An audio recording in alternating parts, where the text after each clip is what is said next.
Hey guys, welcome back to my channel. In today's video, we're going to be talking about how to make it through your first year as a nurse practitioner. If you're new to my channel, my name is Dr. V. I'm a board certified nurse practitioner in adult gerontology primary care, and I've been a nurse practitioner since 2016. And as a new grad myself, I know the challenges that someone can face as they enter the workforce in a brand new type of position, a brand new role. And I want to give you some tips that I learned the hard way on how to make it through your first year. So before you even go into your first job, maybe even while you're starting to search, I would say make a plan for what you want to accomplish in your first year as a nurse practitioner. You know that in your clinicals and things like that, there were things that maybe you wanted to get better at, learn more about. Go ahead and start making a list of what those are and make a plan and a goal to make sure that you become either an expert or learn more about it or become much more proficient in doing things either like procedures or maybe the types of patients that you're going to be seeing. You want to be more proficient in being able to diagnose and treat them, making sure that all of the medications you understand how they work together, side effect profiles, how to manage those side effects, things like that. So I would say first make an overall goal and really set yourself up for success by looking into that first year as in your future, and then making sure that you have a plan on how you really want to apply those goals and implement them into your daily practice. You can also use this if you are wanting to see a certain amount of patients. So a lot of times the position will give you a certain amount of patients in the beginning, and then they start to add on as you become more proficient. If that's the case in your first job, then maybe you can set some goals for yourself of like, this is where I want to be in the next couple of weeks, this is where I want to be in the next couple of months, and this is where I want to be at the year, right? You want to be full, confident, and have a full panel that you feel confident seeing and able to manage. Now, a lot of this can be overwhelming when it comes to kind of not knowing what you're going to be up against, but it doesn't necessarily have to be seeing the patients, because you could see the patients all day long, but then what does that look like on the other side of like you're having to document on all of those patients? You're going to have to follow up labs on all of those patients. So you want to think about how are you going to manage all of the clinical side of things in addition to those types of administrative tasks that you're going to have to be doing on a daily basis. So maybe setting up a goal for yourself where it's like, okay, I want to be able to at least begin the chart for every patient that I see, or complete the chart for 50%, so that you don't have to go home with charts or have to go home doing labs and things like that. And just a side note, as you start to look for jobs or as you're in your first kind of year, just make sure that there are specific time frames or time set aside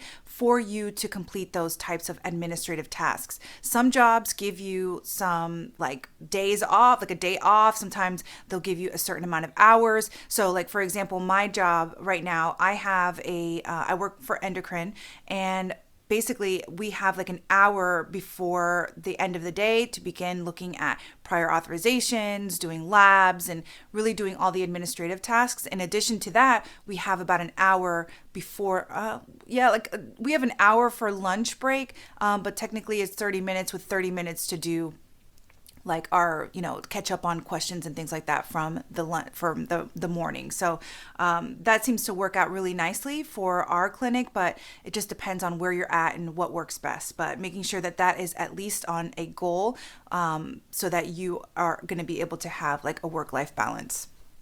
Second, I would say keep some records and keep some notes for yourself. So as you start to see patients and you're practicing, there might be questions or kind of things that you were able to see, and maybe you just didn't truly understand how their clinical presentation was, or whatever it might be. Maybe you have questions about it. Make sure that you take notes on that and you go back and you start to study that information. Start to look it up on either UpToDate or, even just going on a Google Scholar search and looking up articles is going to help you understand the whole picture. Because as you do that and as you kind of take that in-person, hands-on experience and start to read more about it, it's all going to start to connect the dots for you so that when you see another patient with a similar situation, you're going to be able to manage them much more efficiently. I would also say keep records of your productivity. Even if you don't have a productivity bonus, you can start to keep records of how many patients you're seeing, so that you can start to see like how you're growing, right? For productivity purposes, I would say that you would just see, okay, this week I've seen this many patients and this week I'm seeing this many patients. All of that information is data that you can use later on when it comes to asking for a raise or a promotion, whatever it might be. Go ahead and start keeping that data for yourself and either putting it in a spreadsheet or an app, whatever it might be that works best for you. But having that data is really invaluable for yourself.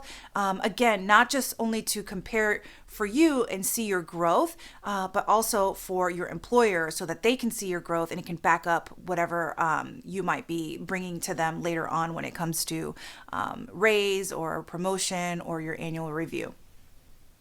All right, third, I think it's really important for you to get organized now with all of your professional documents. So this is your first job, and most likely you've had to produce all of your credentialing documents, including your diplomas, your BLS, ACLS, whatever it might be that they were asking for in order for you to get credentialed or in order for you to begin your employment. Keep those documents super organized so that you're able to not only manage them throughout your career, but keep track of them. There are a couple of different CE trackers that are out there, but I think that it's going to be important for you to even just use a Google Drive for now, so that you can really make sure that you've got those documents in order and then useful for you. And I would also say keep a folder for yourself for continuing education hours. So like, let's say you do any CE and you get a certificate, make sure that you have all of that already in place so that it's easily just put your certificates in there so that when it comes to renewing, you're going to have that information, have those documents ready to go and not have to go searching through papers or searching through the organization that gave it to you and things like that. Because as a nurse practitioner, there are tons of different organizations that are going to give you continuing education hours, and there's different organizations that you're going to have to keep compliant with. So remember, you're going to have to keep your RN, most likely your APRN license, and then your board certification. If you're dual certified, you're going to have to keep 2 board certifications. And then if you have other certifications like CCRN or OCN, like all these different things that might come up, you want to make sure that you're organized and you have a way of keeping track of that.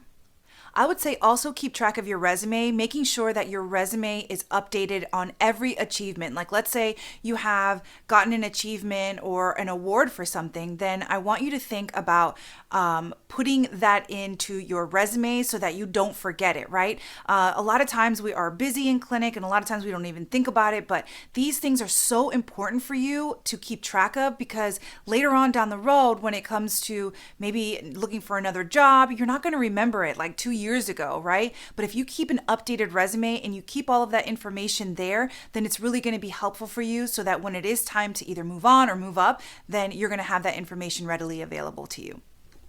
All right, fourth is take care of yourself so that you can take care of others.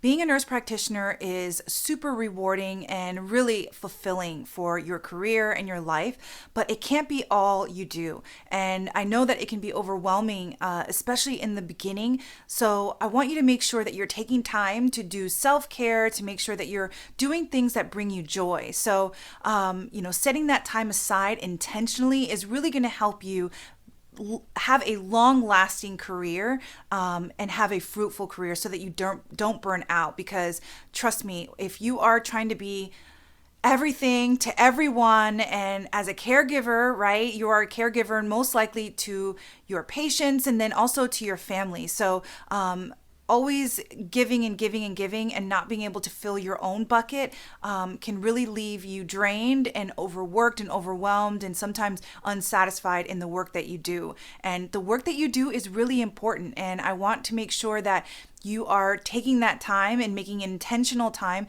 so that you are doing things that bring you joy so that you can go and become a fulfilled and healthy provider to your own patients. All right, number 5 is build your network. Look, you want to be a part of people that are doing amazing things to build the nurse practitioner profession. We are a growing community of advanced practice nurses all across the country, and you want to be a part of being able to contribute to that. And I'm not saying overwhelming yourself to do this, but the more that you build your network of people in your profession, you're going to be able to utilize that network throughout your whole career. And sometimes we are siloed as nurse practitioners. It's not the same as when we were nurses, right? Because when we were nurses, it's like a team sport. You've got your charge nurse, you've got all these people, and you're already networking because you've got all of the different departments and you're seeing and talking to them, kind of managing your patients throughout all of that. But as a nurse practitioner, you're kind of the lead, and sometimes just being in a clinic, all you see is those types of providers, and you're not really being able to expand out into the community and really understanding like what else is out there, what other resources are out there for you and your patients, right? So the networking events and your local chapter nurse practitioner organizations are going to be a great opportunity for you to be able to meet new people, determine other opportunities there are for nurse practitioners, and really be able to just, again, utilize that network throughout your career.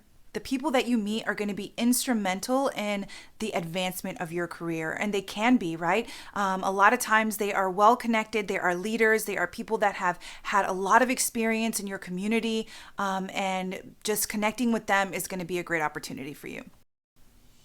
All right, guys, those are my 5 tips for making it through your first year as a nurse practitioner. I know that if you do these 5 things, you're going to set yourself up for a really great foundation for the rest of your career. I hope you liked this video. If you did, please make sure to give it a thumbs up and subscribe to this channel and turn on the notification bell so that you don't miss videos like this that are going to help you propel your career to the next level as a nurse practitioner. See you next time.